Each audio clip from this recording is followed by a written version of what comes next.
Go, let's go. Back the ball up. Let it get to it. Let's work on that. We're going to get a left-handed breaking ball up there. Left-handers. In his 41 years as head coach of Stanford baseball, There you go, Will. Marquess has built a culture of success on the pillars of discipline and consistency. But for the man affectionately known by his jersey number, 9, nothing has been more consistent than his boundless enthusiasm for the game. Believe it or not, I tell people there's actually days when you don't feel like coaching. I don't know if he's ever had one of those days. He's a guy that his energy level at practice is through the roof. Pass all those baseballs there. Let's go. He just really sets a really good example for all of us coaches, trainers, anybody involved with the program. His expectation of effort is set daily by him. Well, I think what I try to impress upon the players is the fact that you don't want to second guess yourself, that you really didn't put enough time or effort into it. Good. Way to keep it on there. He still runs from the locker room down to the dugout. Good. Good job. Let it get deep. If we have 4-hour practice, he's yelling at the first hour and he's yelling at the last hour. Nick's throwing, not in the cage. Let's go. He still has all the same attributes that he had like 41 years ago.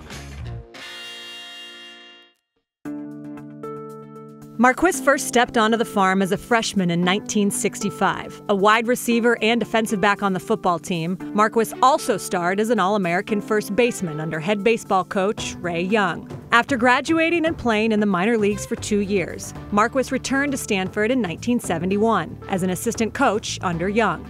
If I couldn't play, the next best thing is to coach. And I always thought I wanted to, but a lot of times when you change when you get here. But I was very fortunate. I always had that passion to continue, and I had the opportunity.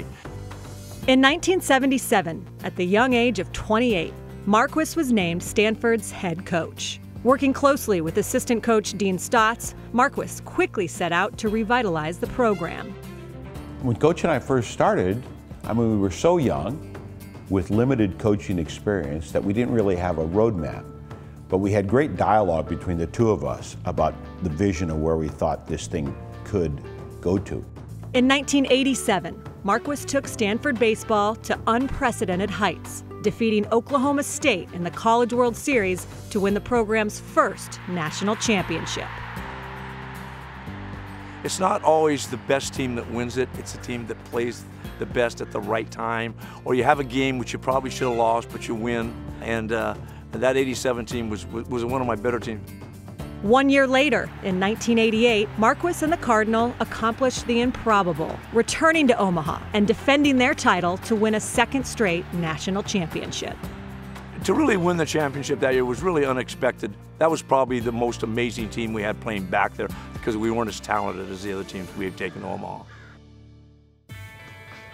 On February 25th, over 100 former players joined together to commemorate number 9's final season and celebrate a man who built Stanford baseball into a national power.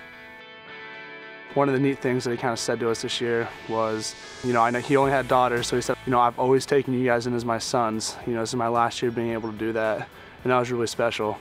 He loves to see success on the baseball field. Yeah, he's really proud of the big leaguers he's coached, but that's not what makes him most proud.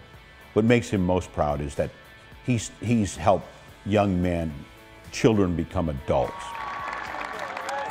To see those alums come in and say hello and be so thankful for what they learned here as a student athlete. I think that's the legacy. He's affected a lot of lives, and a lot of people show a lot of support of him. I think that's what he'll leave. I know I've been very fortunate to have gone here and to have been here the whole time, because it is a special place. And I'll always love it and appreciate everything that Stanford has done for me and what it's meant to me.